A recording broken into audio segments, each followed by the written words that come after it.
And through these things, we get these kind of like minor conversions. This is, a free trial into a $9 thing. This is a $30 book. This is a free email list. So once we have these conversions that come in, at this point, we can funnel them to the different components of the business that have higher value-added services that we can offer them.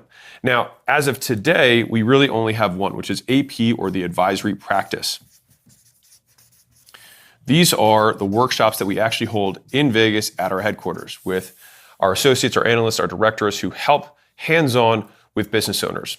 And so we have 3 levels within the advisory practice. We have L1, L2, and L3. And some of these things may be subject to change, but as they currently exist right now, this is about $5,000, this is $35,000, and this is $135,000.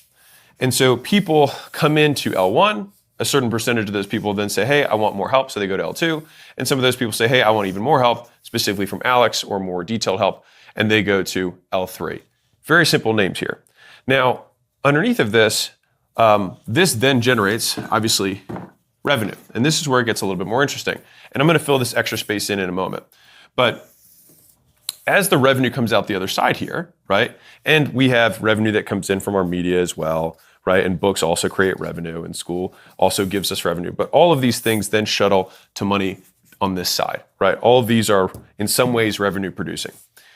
Once we have this revenue, we then redeploy this revenue into various buckets. So one of them is ACQ-RE, so that's our real estate arm.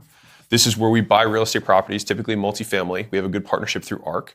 And we've raised funds to do these properties and these deals. And we can also solicit back to the front of our audience and say, hey, would you like to do deals alongside us? But this is one of the primary methods that we reinvest cash, the cash that we have. And part of this is because it's also tax efficient for us as a business. And so that's one of the places that we put the money.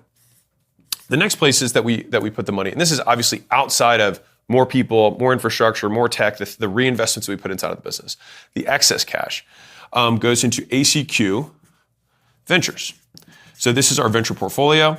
This is where we make either one of 2 scenarios. We either make very, very small bets on kind of unicorn style tech companies. So we're talking, 1, 2, 3, 5% bets in smaller companies that we think have high growth potential, or we're actually seeding a company at the onset that we think is a good idea that we can then sell through this distribution base. Now, the reason that this is important for anybody who's joining the ACQ team is that the ultimate career path that I see for anybody who does a really good job, especially like in the advisory practice, is that you get so many repetitions of learning how businesses work, our process of creating value in businesses, that who do we think are the best people